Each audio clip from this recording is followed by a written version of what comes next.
350 वर्षाच्या गुलामगिरी मानसिकतेलाच मोडीत काढून स्वराज्याचं तोरण बांधणाऱ्या आऊसाहेब म्हणजे जिजाबाई राष्ट्रहितातच स्वहित याची जाण ठेवून स्वहक्कासाठी राजगादी राजाराम महाराजांना बहाल करून मुघलांचा 30 वर्षाचा काटेरी वनवास स्वतःच्या वाट्याला ठेवणाऱ्या सीतेपरी पवित्र येसूबाई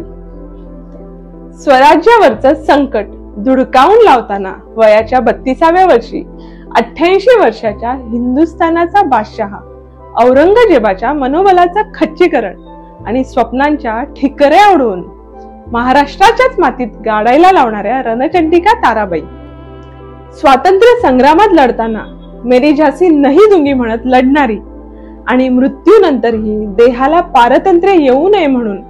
ज्वाळांच्या स्वाधीन झालेली मर्दानी रणरागिणी लक्ष्मीबाई सोमनाथ बद्रीनाथ काशी विश्वनाथ यासारख्या अनेक धर्मस्थळांचे पुनर्निर्माण करून राजनीती युद्धनीती आणि व्यापाराच्या उच्च शिखराला पोहोचून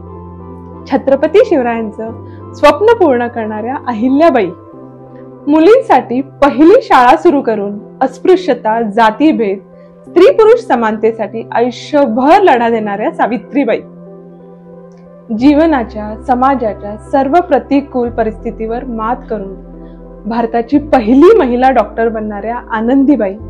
या सर्व स्त्रियांचं मनोबल वाढविणाऱ्या आणि त्यांना भक्कम पाठिंबा देणाऱ्या परमपुरुषांना नमन आणि आपल्यापैकी प्रत्येकीमध्ये